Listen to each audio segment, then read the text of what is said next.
What is up, everybody? Booztown GP here, coming at you, and today we're looking at the back end of Pineneedle. Got some work to do to it. For the longest time the carburetor's been having issues, but I just kind of don't care because it still goes like a bastard. But let me explain. So this engine here is a 350 Chevy out of a 1979 Camaro Z28. Whoa, big deal. Still 175 horse. Well, it's got some more because it's got an aluminum intake and it's some sort of comp cam in it. I know it's got a cam because there ain't no way this thing will idle like that. Anyway, if you take a look at the carburetor here, you'll notice it is not a quadrijet. This is the older version, the 4GC. This thing is like goofy as all hell, but it's adjustable. It's off a 1963 Bel Air that came with a 283. So this carburetor, I believe, is like 450 CFM, and that's actually a problem. Not because the engine needs more, but because the way the tune on the carburetor is set up, more specifically with the trap door for the secondary, you know, like on an Edelbrock or the quadrijets, they got that big flap that opens after the blades are open. They're like choke flap, if you will.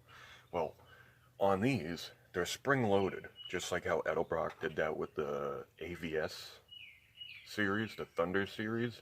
These were adjustable. You take the top off, and I guess there's a grub screw somewhere in the back with like a coiled spring and a little like cam lock. You loosen the set screw and then turn the cam lock in, and then tighten it up. Basically what that does is it puts more tension on the trap door for the secondaries.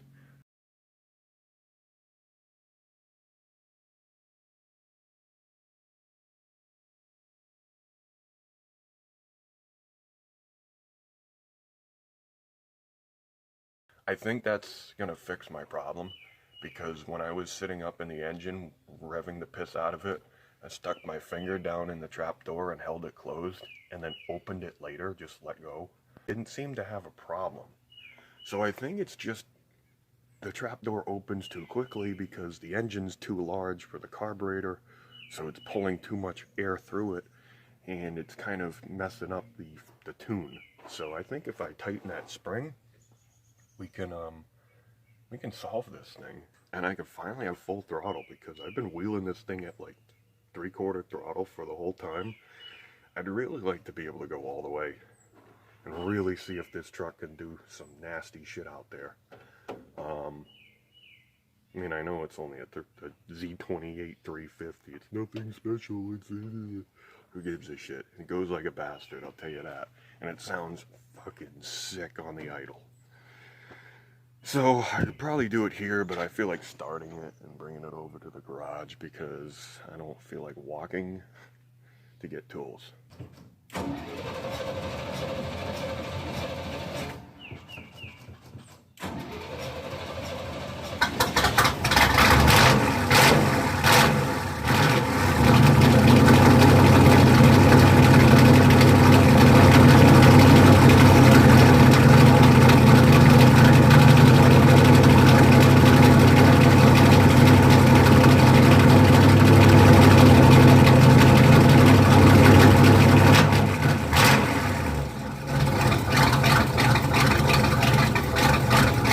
I'm going to show you what this thing does.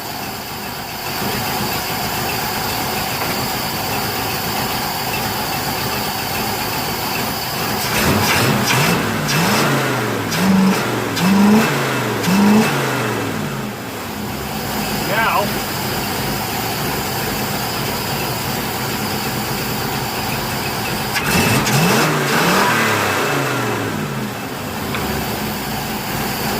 too much air, folks. It just bogs right out, but it doesn't die.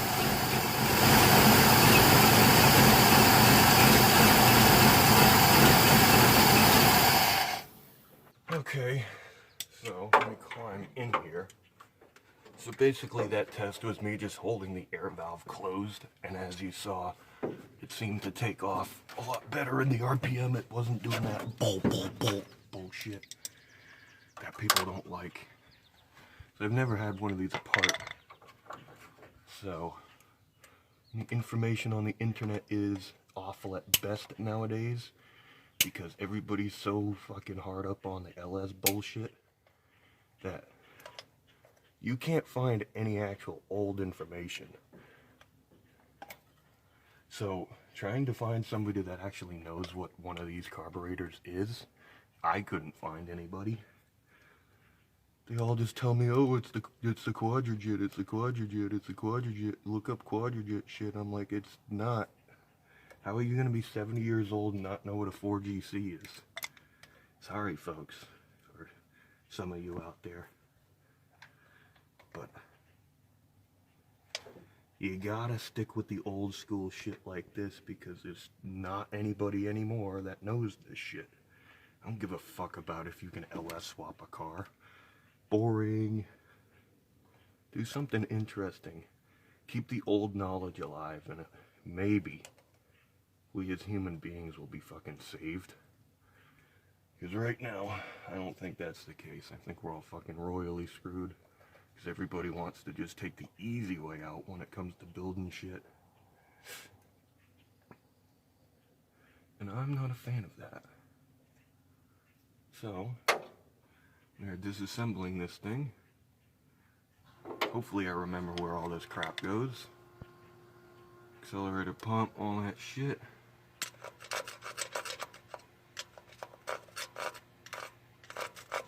Made in USA. Rochester 4Jet. Well, it's also called a 4Jet, not just a 4GC. But they had the 2GC, the 2-barrel versions. Those are pretty good. I have one. I really liked how it performed. So let us start disassembling these screws and shit and see what's underneath this fancy plate. But yeah, I had to figure out the spring thing myself because, you know, usually everybody will just say it's the jets, you need more jet. But you could drive this thing completely fine on the primaries. It's not an issue. It's every time you got on the secondaries, it just break up like that. And you can't be wheeling in the mud if you ain't got no full throttle. Anybody who goes wheeling knows that. You gotta have the engine be able to take the whole pedal, because you might need it. What were we talking about anyway? I don't even know. Taking this dumb thing apart, try and make it work better. So, generally I don't like babble to myself like this. I just take screws off and do things without sounding like a fool, like I am right now, I'm sure. But who cares?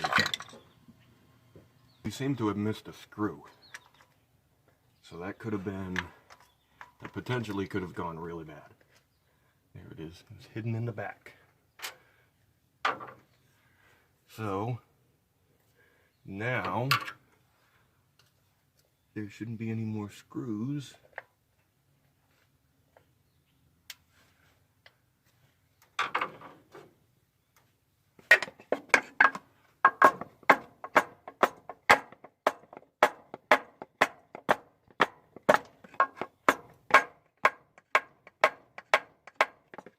Feels like there's another screw somewhere. Oh my goodness, really? There's another screw. I figured this was just a vent hole. Like, because there's a billion of them in this stupid thing.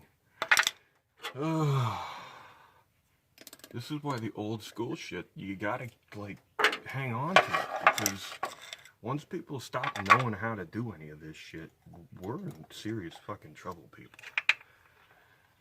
And I didn't even know there was a thing in there. See, look at that. Beautiful. 4 floats? Are you kidding me, bro? 4 of them? That's 4 floats in a carburetor. Oh my God. That's crazy. I ain't never seen that before.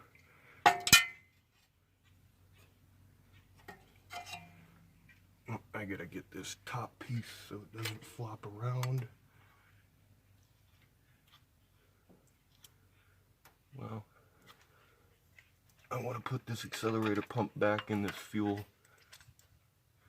so it doesn't get all, it doesn't dry out and then turn to shit. Good rule of thumb if you're doing this stuff. Well, it's clean in there. Shit. Now, I don't know where that trapdoor thing is. I think it's underneath this back piece here.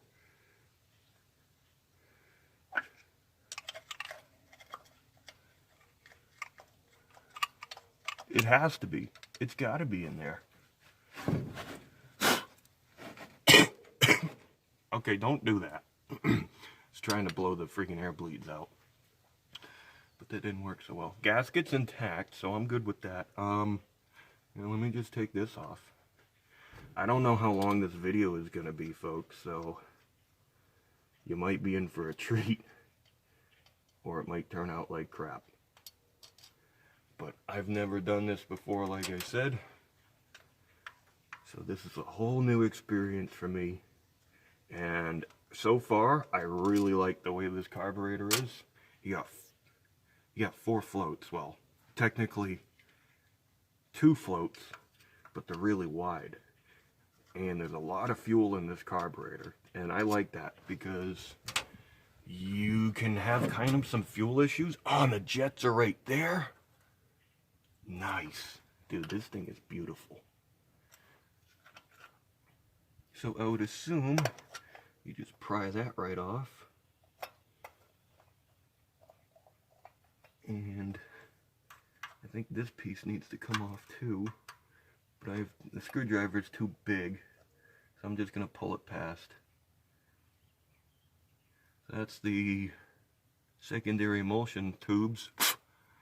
They look really nice. I'm not going to clean anything. I'm just going to put it back together. So, let's see, where's that secondary screw? Is that accessible?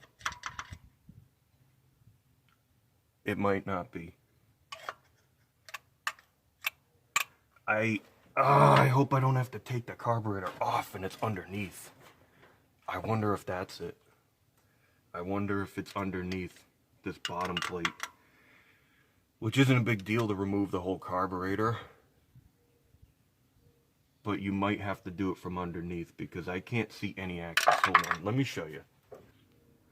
Yeah, see, I can't see any axis. Sorry for the shakes. But as you can see, this is spring loaded.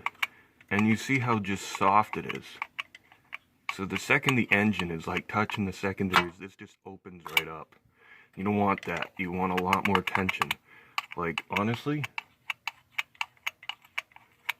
this feels like half the amount of tension that would be on like a quadrajet secondary trapdoor.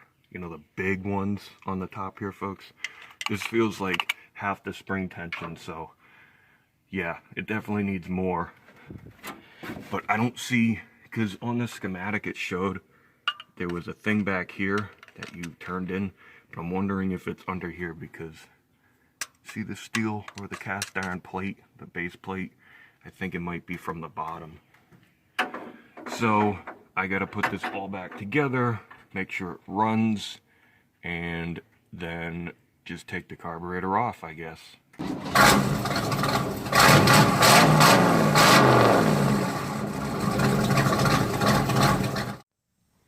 Alright folks, I got the base plate off. The original gasket is still intact because it's covered in so much grease and oil. And we have found the special piece. What?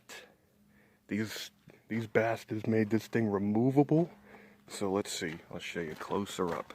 And try and get a good shot. Good shot right there. See that spring right there? That's your tension for your thing, as you see. And then you get that little grub screw there. I think that's a grub screw. Yep. And as you see right here, you have your little set screw. So basically what you do is you back the grub screw off. You turn that little screw in to tighten it, and then you jam the screw back against it. You got your access hole right through there.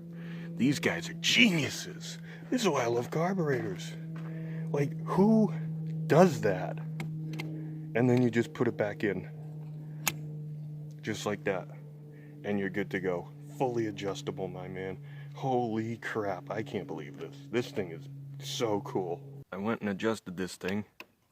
It's got a substantial amount of tension on it now.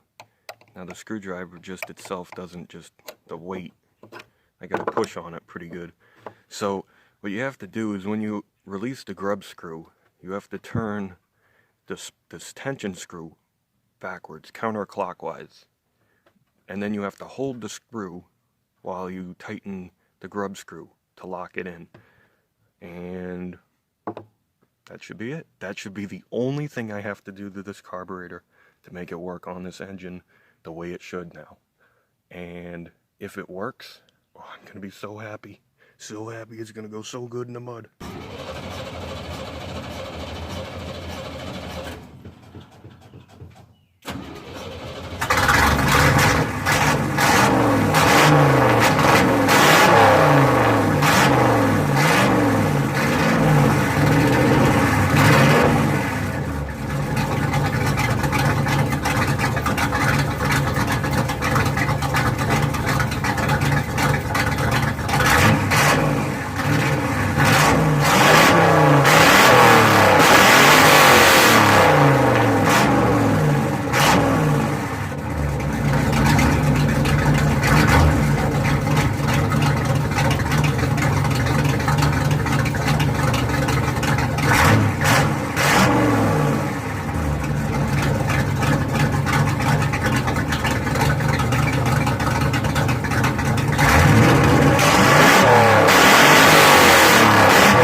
I think it's better.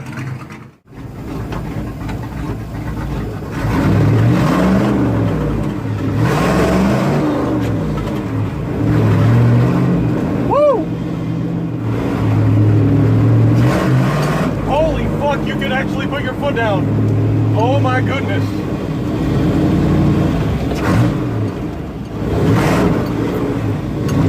Rowdy boy now.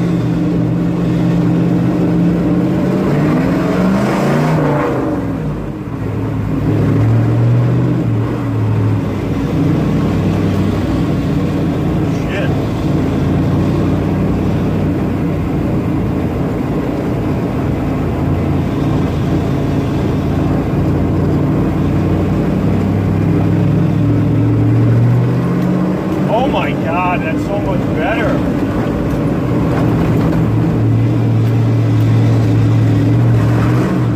Oh, yes!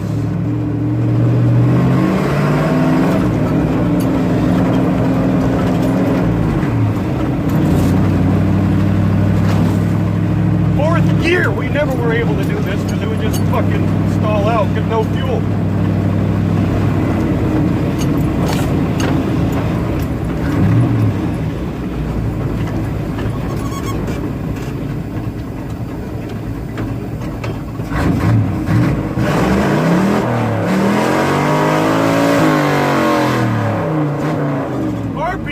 Yeah! Listen to that fucking thing! Good baby!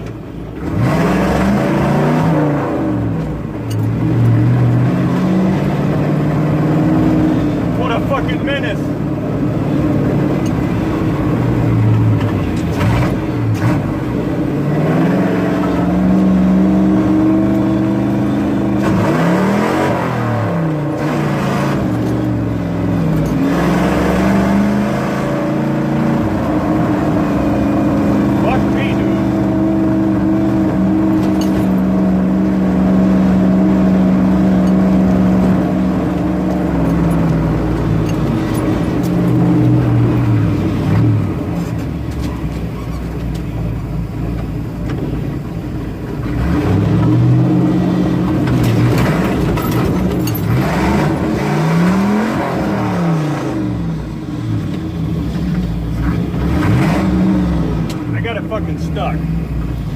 Damn it. Well, that's the end of that. I tried to crawl up the bank here, and I slid down the fucking thing.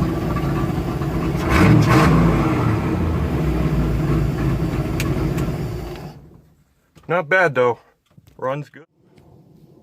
Well, I wasn't planning on getting it stuck in a hole. I wasn't even planning on doing that. Like that whole thing. But it doesn't have a lot of flex back here. Maybe because the whole body is welded to everything, but we just kind of slid off the log. I was trying to crawl up the bank, but whatever. So we gotta get yanked out by a Dodge. Yuck. I don't like that. Chevrolets are supposed to drive out, but this thing ain't got no posies or nothing. It's just bone stock with stackers. Bone stock on stackers. So, that's it, I guess. See you on the next one.